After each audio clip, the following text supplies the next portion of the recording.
بسم الله الرحمن الرحيم الحمد لله رب العالمين وأصلي وأسلم على أشرف الأنبياء والمرسلين وعلى آله وصحبه أجمعين رب اشرح لي صدري ويسر لي أمري واحلل عقدة من لساني يفقه قولي أما بعد.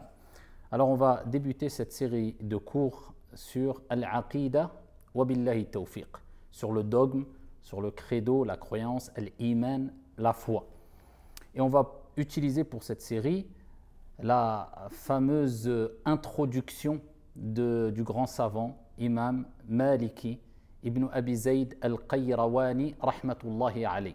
C'est une introduction où il a expliqué la croyance que doit avoir le musulman, la croyance authentique. En arabe nous disons al-aqidatu sahiha. Et après cette introduction qui porte sur la croyance, sur al-aqida, eh bien, il a traité, bien sûr, comme la plupart d'entre vous le savent, eh bien, il a traité les chapitres dans la jurisprudence al-fiqh. Donc, fiqhul ibadat et fiqhul mu'amalat. Donc, fiqhul ibadat, les adorations, la prière, le jeûne, etc. Et al-mu'amalat, c'est-à-dire les différentes relations sociales qu'on peut avoir à travers le mariage, à travers le commerce, etc. Et ils avaient dans leur habitude, les savants, al-ulama, avant de traiter les chapitres de fiqh, de jurisprudence, de droit islamique, de commencer par une introduction qui porte sur al-aqida, la croyance, ou bien sur at-tasawwuf, sur la spiritualité, ou bien sur al-adab, les bienséances et les comportements. Et Ibn Abi Zayd al-Qayrawani, rahmatullahi alayh, eh bien, a écrit cet épître très connu qui est appelé Ar-Risala.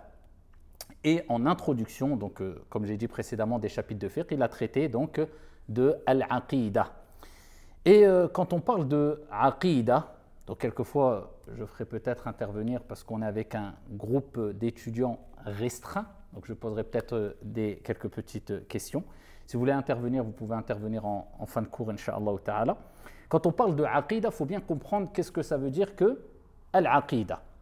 Al-Aqida, eh bien, c'est un mot qui vient du mot, d'accord, c'est un terme qui vient du mot Aqd, qui désigne ou qui veut dire le nœud, ce qui lie fermement.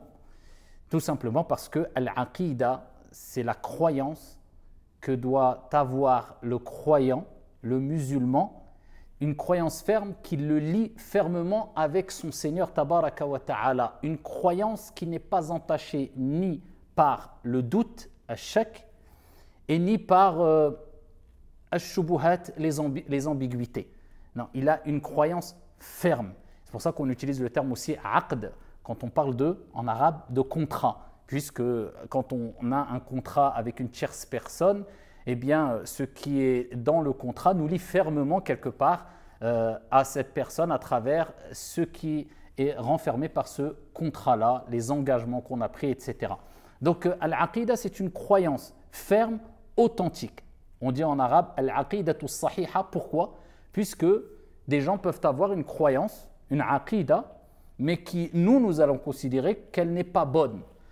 Et la aqida, la croyance qui est bonne, c'est celle qui, nous les musulmans, considérons comme étant l'authentique, puisque c'est ce qui a été détaillé dans Al-Qur'an et dans la sunna du prophète Mohammed alayhi afdalus salati wa askat taslim.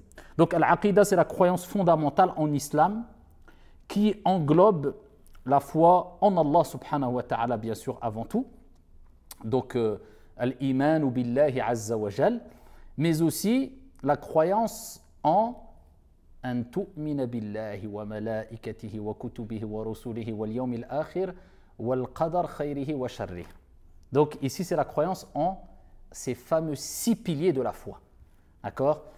Et vous connaissez le hadith de Jibril alayhi salam, le fameux hadith connu où il est rapporté qu'une personne est venue, donc Jibril alayhi salam était venu sous l'apparence d'un homme avec un qamis blanc, aucun signe de voyage. Hein. Il ne pouvait pas se dire que c'est quelqu'un qui est un voyageur puisqu'il n'avait pas de signe voyageur. Il était propre, il n'avait pas Et il s'est rapproché du prophète, alayhi afdalus salati wa askat taslim, a collé ses genoux contre les genoux du prophète, alayhi salatu wa salam, ce qui nous rappelle que quand on apprend la science, plus on se rapproche de l'enseignant, ou bien le jour du Jumu'ah du khatib, et mieux cela est, et plus on peut bénéficier, incha'Allah ta'ala, ou billahi tawfiq, de sa science. Et il a posé ses mains sur ses cuisses, et il lui a posé ces fameuses questions, informe-moi sur l'islam. Et le prophète, alayhi salatu wa salam, a répondu, c'est d'attester qu'il n'y a de divinité digne d'être adorée en dehors d'Allah subhanahu wa ta'ala, et que Mohammed est son messager, d'accomplir la prière, la zakat. Donc il a cité les 5 piliers de l'islam.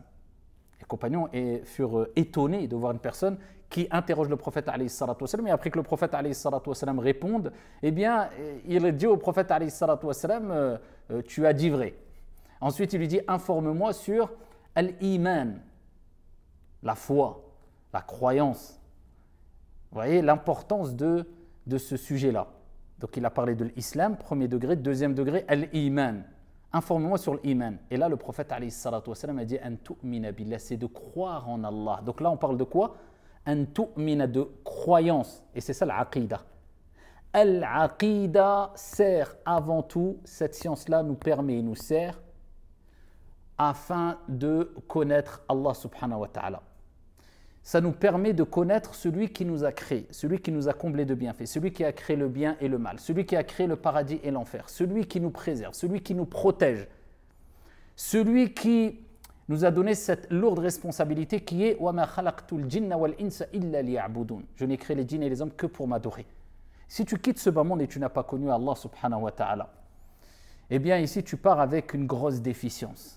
Eh bien ici, le croyant se doit de comprendre que la première des sciences qu'il doit acquérir, comme l'ont dit les ulama et parmi l'imam Ahmed rahmatullahi alayhi d'autres, c'est ma'rifatullahi tabaraka wa ta'ala. C'est la connaissance d'Allah subhanahu wa ta'ala.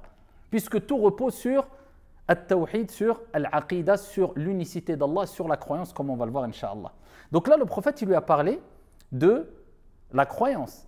Il a répondu à sa question quand Jibril lui a dit, informe-moi sur al-iman, et il lui a dit, al-iman, la foi, c'est de croire en Allah, de croire aux anges, c'est ce qu'on va voir dans les détails dans les cours de Aqidah, croire aux anges, croire aux livres révélés, les messagers, le jour dernier, le destin, bon ou mauvais. C'est pour ça qu'on appelle cela les 6 piliers de la foi. Comme tu dois connaître et mettre en application les 5 piliers de l'islam, il se doit pour le croyant de connaître et de mettre en application les 6 piliers de la foi, et c'est pour cela qu'on apprend al-aqida. D'accord? Et comme on a dit précédemment, on va utiliser ce support qui est l'introduction du fameux livre Al-Risala du grand imam Maliki, Ibn Abi Zayd al-Qayrawani, qui est appelé al-Qayrawani en référence bien sûr au fait il a vécu dans cet endroit en Tunisie qui est cette ville qui est Qayrawan. Né en 310 de l'Hégire. Vous voyez qu'il était très proche de cette époque bénie des pieux prédécesseurs, car le prophète alayhi salatu wa salam nous a parlé des meilleurs des gens. Il a dit khayrun nasi qarni thumma alladhina yalunahum thumma alladhina yalunahum. Les meilleurs des gens, ce sont de mon époque. Les gens de mon époque, c'est ce qu'a dit le prophète. Donc la première génération, ce qu'on appelle les pieux prédécesseurs. Ensuite il dit, ensuite la deuxième génération.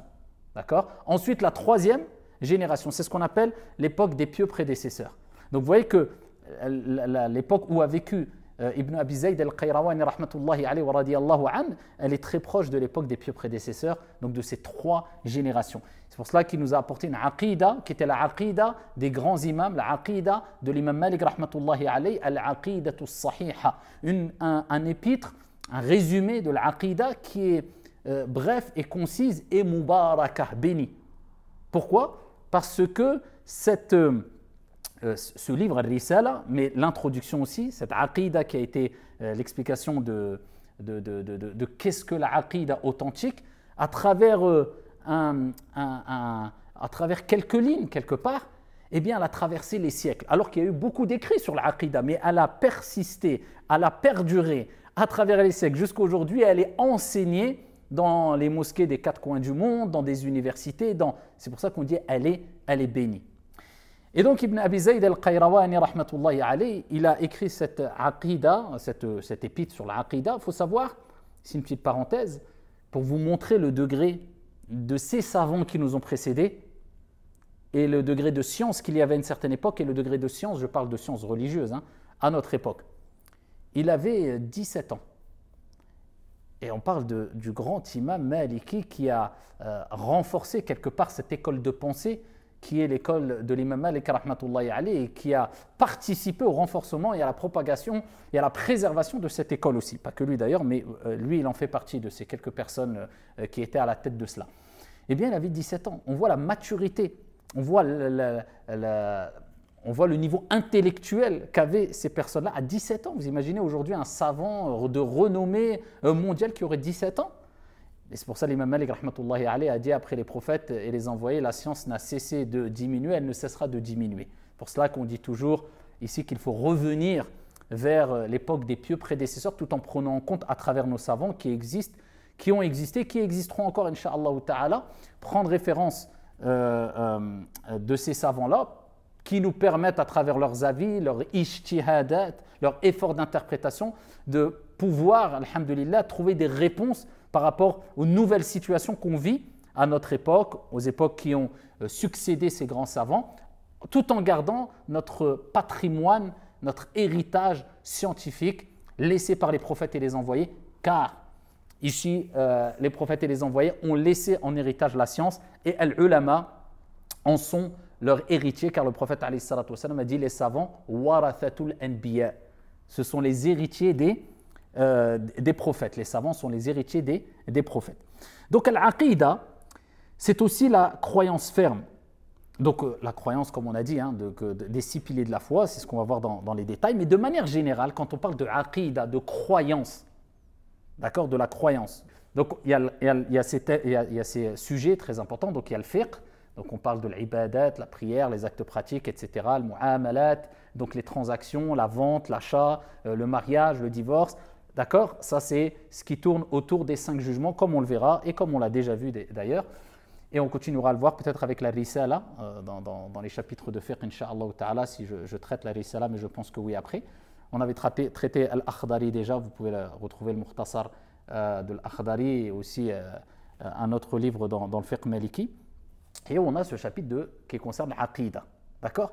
Mais si je vous dis que l'Aqida s'appelle aussi Al-Fiqh, puisqu'on sait très bien que al-fiqh, l'uratan dans la langue, ça veut dire la compréhension, d'accord, d'un point de vue linguistique.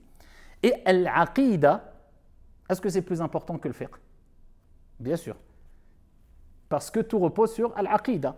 Et l'aqida, on l'appelle al-fiqh, mais pas n'importe quel fiqh, on l'appelle al-fiqhul akbar, si on veut la grande compréhension, puisque ça devance, c'est plus important que le fiqh. Pourquoi c'est plus important? Parce que Allah subhanahu wa ta'ala nous dit dans le Coran وَلَقَدْ أُوحِيَ إِلَيْكَ. Et regardez, Allah azza wa jal s'adresse à qui? Au prophète Mohammed sallallahu alayhi wa sallam. Subhanallah. وَلَقَدْ أُوحِيَ إِلَيْكَ وَإِلَى الَّذِينَ مِنْ قَبْلِكَ لَإِنْ أَشْرَكْتَ لَيَحْبَطَنَّ عَمَلُكَ وَلَتَكُونَنَّ مِنَ الْخَاسِرِينَ. Il dit au prophète Mohammed alayhi salatu wassalam, alladhi la yantiqu anil hawa, celui qui ne parle pas poussé par sa passion, c'est le prophète. Mais Allah lui dit dans le Coran, il a été révélé à toi, ô Mohammed, ainsi qu'à ceux qui t'ont précédé. On parle de qui? Des prophètes et des envoyés. Donc Allah il dit, voilà ce que je vous ai révélé. Si vous donnez des associés à Allah subhanahu wa ta'ala, vos œuvres deviendront vaines. Donc Allah Azza wa Jal rappelle au prophète, alors qu'Allah sait que le prophète, c'est celui qui a été envoyé pour transmettre la ilaha illallah, at-tawhid. Mais il lui rappelle pour nous, pour que ça soit un signe pour nous. Il t'a été révélé à toi ainsi que ceux qui t'ont précédé.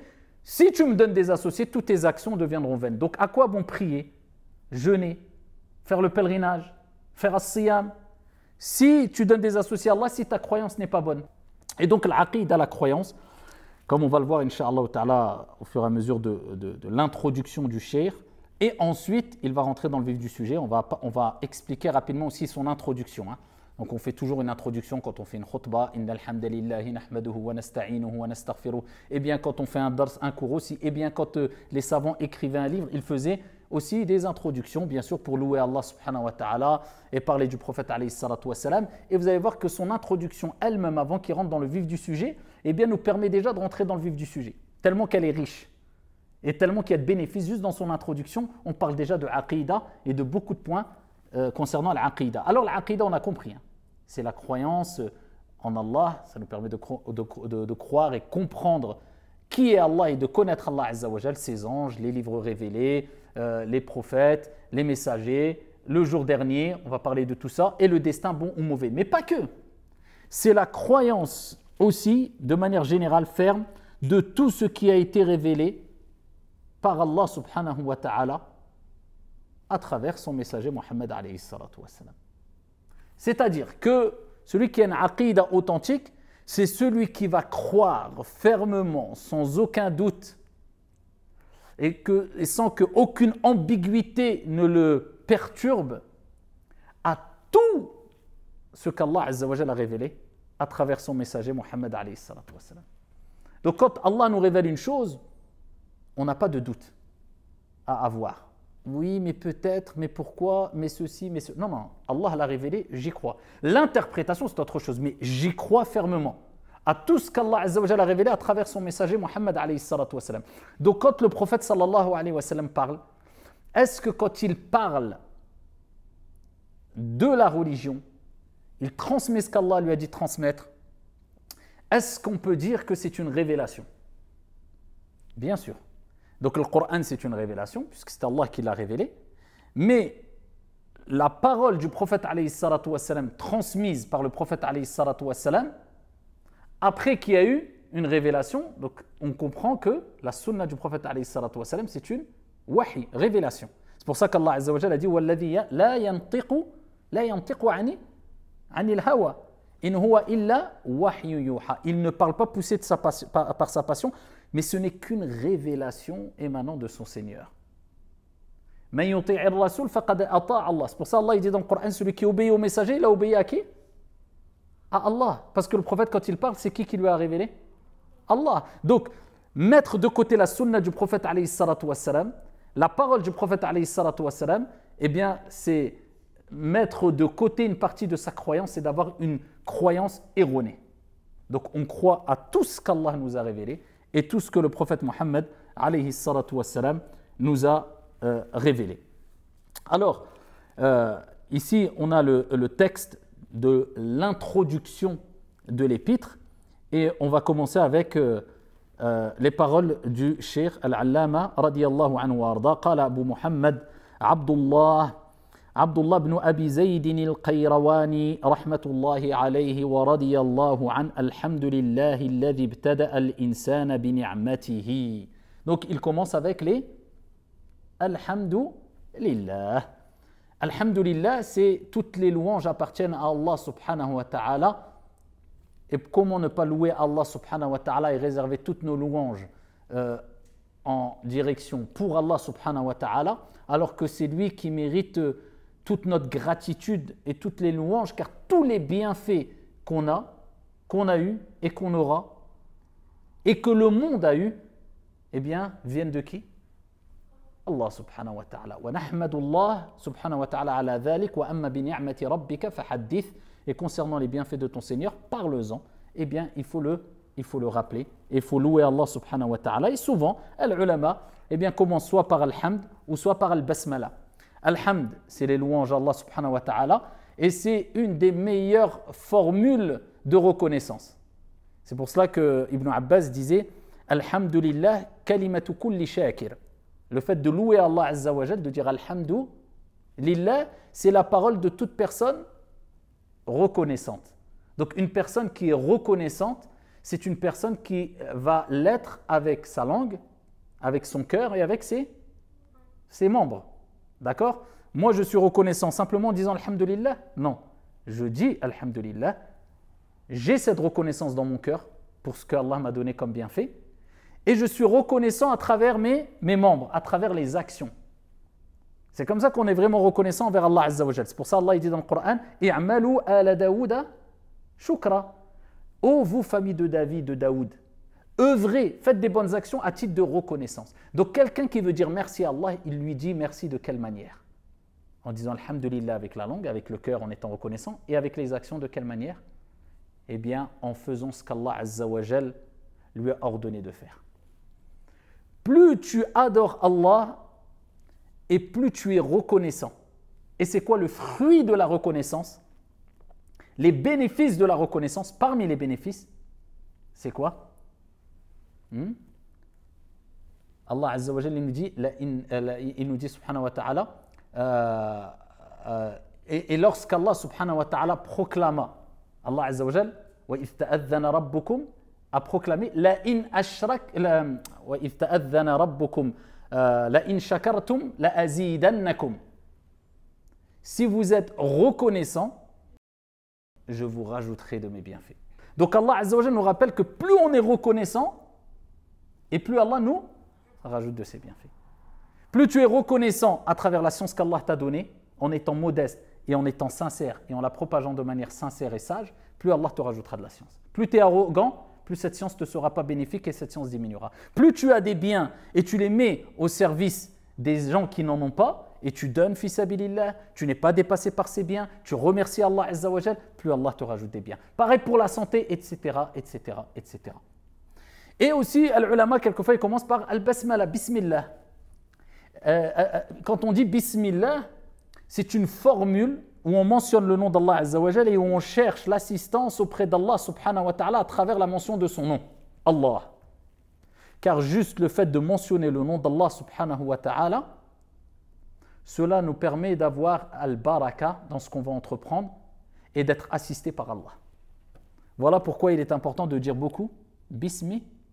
Et le prophète disait tout le temps Bismillah quand il rentrait chez lui, quand il sortait, quand il mettait ses habits, quand il enlevait ses habits, quand il s'asseyait, quand il se relevait. Tout le temps Bismillah. Le ba, c'est ba'ul isti'ana. C'est un ba, une particule qui nous rappelle que on cherche à travers ce qu'on va mentionner l'assistance. Donc quand je dis Bismillah, c'est comme si je disais je cherche assistance auprès d'Allah subhanahu wa ta'ala à travers la mention de son nom. Bismillah, au nom d'Allah. Donc dis-toi toujours que lorsque tu dis Bismillah, tu cherches l'assistance auprès d'Allah subhanahu wa ta'ala dans ce que tu vas entreprendre et Allah subhanahu wa ta'ala t'assistera.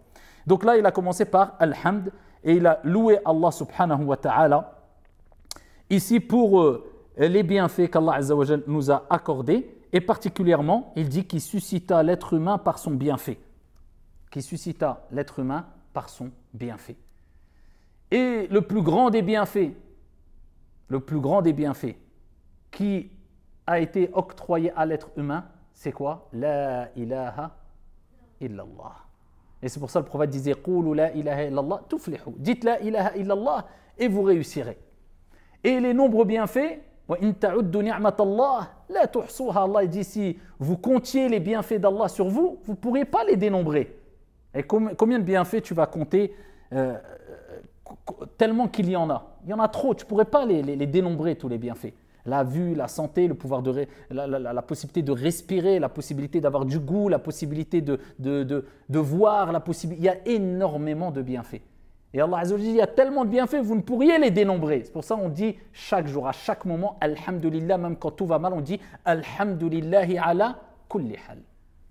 Alhamdulillah dans toute situation. Et parmi les plus grands bienfaits, bien sûr, c'est la ilaha illallah. Et Allah subhanahu wa ta'ala nous dit dans le Coran wa ma khalaqtul jinna wal insa illa liya'budun. Je n'ai créé les djinns et les hommes que pour m'adorer, pour l'adoration. Et donc Allah Azza wa Jalla nous rappelle qu'il nous a créés, mais il nous rappelle cette lourde responsabilité qui est le fait de l'adorer sans rien lui associer. Donc ça, en guise d'introduction, Inch'Allah, je vais continuer lors du prochain cours et on rentrera un peu plus dans le vif du sujet concernant l'introduction de Risala. Je dis l'introduction de l'introduction puisque, encore une fois, Risala, donc il y a un chapitre sur la croyance en introduction. Et je dis l'introduction de l'introduction puisqu'on est en train d'expliquer l'introduction du cheikh avant qu'il traite le chapitre de Al-Aqida. Et ensuite vient donc le chapitre de Fiqh, donc comme je l'ai expliqué précédemment. Donc ça c'est le premier cours et Inch'Allah ta'ala, ce cours et ces cours seront disponibles sur Dini TV. Et pour ce petit groupe restreint, نسأل الله سبحانه وتعالى التوفيق والقبول والإخلاص في القول والعمل والله تعالى أعلى وأعلم وأحكم سبحانك اللهم وبحمدك أشهد أن لا إله إلا أنت أستغفرك وأتوب إليك والحمد لله رب العالمين.